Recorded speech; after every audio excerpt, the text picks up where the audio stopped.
5 सालों में क्या विकास कार्य यहाँ पर हुए? जी 5 सालों में तो कहा जाए तो 8 सालों से कोई विकास नहीं हुआ है, जहाँ से मैं देख रहा हूँ अभी तक।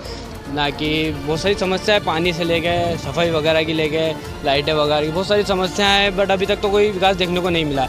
बाकी अब कल आश्वासन दिया गया है। कोई जनप्रतिनिधि आप लोगों से मिलने आए? नहीं, उनका कहना है मैं आए हूँ, बट हमें तो कभी मिले नहीं है। बट अभी क्या है कि पूर्व अध्यक्ष जो आए थे राकेश भैया, कल उन्होंने आश्वासन दिया है कि अब की बार जो भी होगा आप मुझसे संपर्क करें, कुछ भी काम होगा। क्या उम्मीद रखते हैं? आने वाले पार्षद भी वही है जो पिछले साल थे। इस बार उनसे उम्मीद तो है थोड़ी बहुत कि अब उन्होंने आश्वासन दिया है कि मैं अब आगे रह के काम करूँगी, आप मुझे जब भी याद करेंगे मैं आपकी बिल्कुल आपके उपस्थित होंगी। आपकी क्या उम्मीद है उनसे? उम्मीदें यही है कि बस हमें 3 ही चीज़ों की चाहिए, सफाई चाहिए और पानी की व्यवस्था टाइम पे चाहिए और लाइट वगैरह, बस। उसके अलावा हमें कुछ भी उनसे कोई अपेक्षा नहीं है कि आगे कुछ होगा तो हम बिल्कुल उनको बताएंगे, उस चीज़ से अवगत करवाएंगे। क्या नाम है आपका? नितेश माली। क्या समस्याएं हैं विगत 5 सालों में? क्या विकास जी, कार्य एक हुआ? तो नल की समस्या है, जो कि नल की समस्या तो दूर कर दी गई थी, लेकिन टाइम पे नल नहीं आते हैं। जैसे कभी सुबह दे दिए, शाम को, दिन में दे दिए, ऐसा चल रहा है। तो पार्षद महोदय ने कल कहा कि ये सारी समस्या आगे जो भी कार्यकाल आएगा उनको उसमें दिक्कत नहीं होगी। और उसके अलावा रोड वगैरह की समस्या थी, जो भी अच्छी तरह से हो रहा है, लेकिन साफ़ सफाई वगैरह थोड़ा नहीं हो पा रहा है। नालियाँ वगैरह, बिजली वगैरह? हाँ, नालियों की साफ़ सफाई नहीं हो पा रही है। जहाँ नालियाँ जो नालियों को पहले खोदा था कुछ सिविल लाइन वगैरह की वजह से, उनको वापस अभी भरा नहीं गया, लेकिन उन्होंने आश्वासन दिया कल के हम आगे भी इसको सही साथ काम करेंगे। विगत 5 सालों में कभी कोई पार्षद, जनप्रतिनिधि, विधायक वगैरह कभी मिलने आए आप लोगों से? नहीं, ऐसा नहीं, कुछ भी नहीं हुआ। आने नहीं वाले मिला। पार्षद से क्या उम्मीद रखते हैं? उम्मीद तो अच्छी रखते हैं उनसे। उन्होंने बोला भी है कि अब की बार कोई ऐसी गलती नहीं होगी, तो उम्मीद तो अच्छी रखेंगे उनसे। क्या नाम है आपका? अनिल धाकड़। इस प्रकार की समस्या वार्ड में? वार्ड में समस्या तो कुछ नहीं है। अब रोड थे पहले कच्चे, तो बन गए बढ़िया। नाली वगैरह वो साफ़ सफाई नहीं होती, कचरा वगैरह पड़े रहता। कचरे की गाड़ी आती है सुबह, डाल दो, झाड़ू वाले नहीं आते हैं। अब मेन रोड पे तो आते हैं, इधर नहीं आते हैं। नल वल की क्या है स्थिति? नल तो वही इच्छा पड़े तब आ जाए, 2 बजे, 3 बजे, 4 बजे जो आ जाए, जो सही है। जैसे सुबह आने चाहिए, नल 9-10 बजे आ जाए तो सही रहे। वार्डों में नालियों का निर्माण हुआ है? नहीं हुआ, नालियों का निर्माण नहीं हुआ, साफ़ सफाई नहीं होती है। हाँ, कभी पार्षद वगैरह मिलने आए? पूर्व नहीं, में तो रहे कभी? अभी तक तो नहीं आए, पर बोला है कि बोले अब आएंगे, इस बार जीत क्या जाए। उम्मीद रखते हैं आप जीतने वाले से? देखो, अब राकेश जी, पप्पू जी ने बोला तो है, आए तब बोला आएंगे ही सही। आपकी क्या उम्मीद है जीतने वाले से? आएंगे, इतना बोला है, आश्वासन दिया विकास है। कार्य को लेकर के क्या योजना है, मतलब उनकी क्या? देखो, अभी तक तो कुछ नहीं हुआ था पहले, पर अब बोल रहे हैं तो आएंगे सही, करेंगे कुछ ना कुछ। क्या नाम है आपको? मेरा यश धाकड़। मैंने पहले भी विकास के सारे आयाम पूरे किए हैं, आगे भी मैं विकास के मुद्दों को लेकर ही आई हूँ। जैसे बिजली, पानी और सड़क, ये मेन मुद्दे होते हैं विकास के। बाकी तो होते ही है, लेकिन मेन मुद्दे नगर पालिका से ये होते हैं। मूलभूत सुविधाएं भी है पब्लिक की, कि हमको पानी चाहिए, बिजली चाहिए, ये चाहिए, रोड, वो मैंने पूरे किए। नालियाँ पूरी बनवाई है। लेकिन जहाँ जो वेद वार्ड थे उसमें तो मैंने ये सब काम किए। जहाँ पर कि जैसे कुएँ और इसकी ज़मीन आती है मेरे वार्ड में, उसमें ये विकास कार्य करने में मैं असमर्थ महसूस करती हूँ। मैंने ये हमने रखी भी थी ये बात अध्यक्ष जी से, नगर पालिका अध्यक्ष पूर्व थे जो राकेश पप्पू जैन, हम लोगों ने चर्चा की, क्योंकि मैं एक PIC मेंबर भी रही थी, सभापति। तो उसमें हमने ये मुद्दा उठाया था कि जो अपने वार्ड में ऐसी समस्या आ रही है उसके लिए अपन क्या करें। तो हमने एक मसौदा तैयार करवा के ऊपर भेजा था।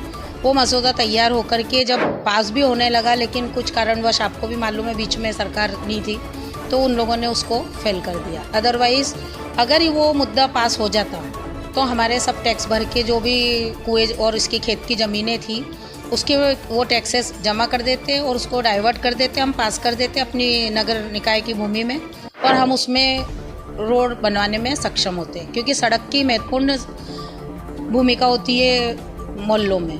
और वहाँ पे मोती नगर को आप देखिए, वो कुएं में आता है, पूरे खेत कुएं में जाता है हमारा। तो उसके अंदर मैंने उनको सड़क नहीं निर्माण कर पाई 5 साल में।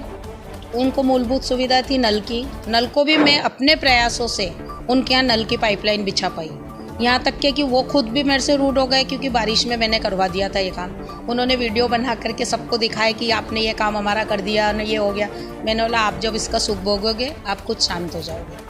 तो वो आज बहुत सुखी है, खुश है, और उनका मेरे को अपार जन समर्थन मिल रहा है, समर्थन।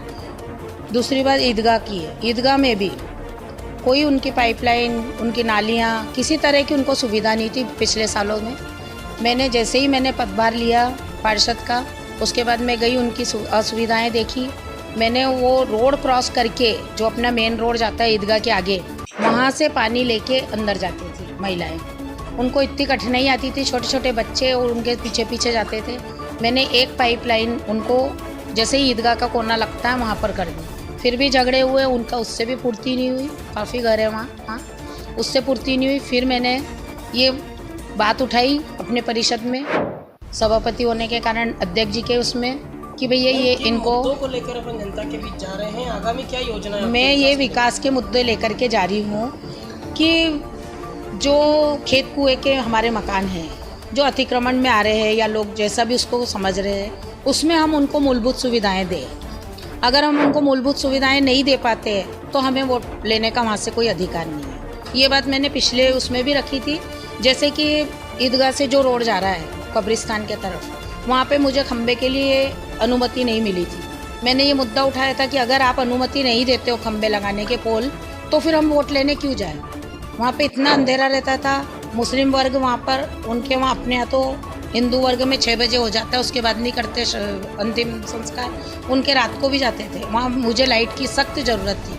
आखिर मैंने ये वहाँ पे उनके लिए मूलभूत सुविधा दी, रोड का निर्माण करवाया। मैं विकास के मुद्दों पर ही पहले भी खड़ी थी, मैं विकास के मुद्दों को लेकर आज भी खड़ी हूँ और मैं अपने वार्ड के लिए सतत प्रयत्नशील हूँ कि जहाँ मैं रोड और नालियाँ नहीं बना पाई हूँ, आने वाले समय में मैं अगर पार्षद बन के जाती हूँ तो मैं सारे उनके कार्य मूलभूत सुविधाओं का पूरा उपयोग करवाऊँगी और मैं उनको सुविधाएँ दूँगी। मैं छाया जायसवाल, वार्ड नंबर 17 से अधिकृत प्रत्याशी। जो अधिकृत उम्मीदवार के रूप में जो है चुनावी मैदान में, मुझे वार्ड नंबर 17 से कांग्रेस पार्टी से टिकट मिला है। मैं पार्टी से उम्मीदों से टिकट लेके आई हूँ और वार्ड में विकास अच्छा कराऊंगी। मेरे वार्ड की महिलाएं परेशान बहुत है, किसी को विधवा पेंशन चालू नहीं है, किसी को क्या बोले नाली, सड़क, बिजली, लाइट, इसकी कोई को लाभ मिलता नहीं है। और जो नगर पालिका में से जो योजना आती है उसका लाभ भी नहीं देते। जो पुराने पार्षद थे उन्होंने कुछ भी, उनको 7 सालों से कुछ भी लाभ नहीं दिया है। क्या योजना बनाई है आपने विकास को लेकर के? मेरे वार्ड में विकास में अच्छे से अच्छा करूंगी और विकास जो मेरे मतदाता है उनको सबको मेरी हर वक्त सेवा दूंगी। वार्ड में क्या कमियां हैं? आप लगातार जनसंपर्क कर रहे हैं। हाँ, वार्ड में जब मैं जा रही हूँ मैं दौरे के लिए, प्रचार के लिए, तो सब भी महिलाएं यूँ ही कहती है हमारी सड़क नहीं बनी हुई, हमारे नाली नहीं बनी हुई, हमारे विधवा पेंशन चालू नहीं है, हमारे नाली के लिए नगर पालिका से साफ़ सफाई के लिए कर्मचारी नहीं आए हुए हैं, हम हाथों से करते हैं, मच्छर पैदा होते हैं तो उनके बच्चे बीमार होते हैं, उनके बच्चे बाहर सड़क पे खेलते थे, कहते धूल में कपड़े गंदे करते हैं, मट्टी से खेलते हैं। अधिकतर महिलाएं वार्ड में बहुत परेशान हैं। क्या नाम है आपका? कौन से वार्ड से हो? वार्ड नंबर 17 से फेमिदा भी जाकिर नागौरी, कौन सी पार्टी? कांग्रेस पार्टी।